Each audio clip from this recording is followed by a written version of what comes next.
Guys, good morning guys. Ito nga pala guys, nanguha ko ng talbos ng kamuting baging guys. Gugulayin ko to guys.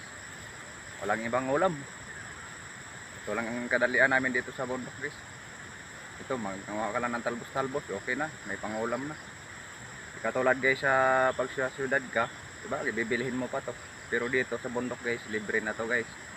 Para sa amin guys, masarap na to. Kasi sanay kaming kumain ng mga talbos-talbos guys. Tulad nito guys, oh. Yan guys, tanim ko yan, kamuting baging guys. So guys, kinuhaan ko na ng talbos kasi malapit na siyang harbisin.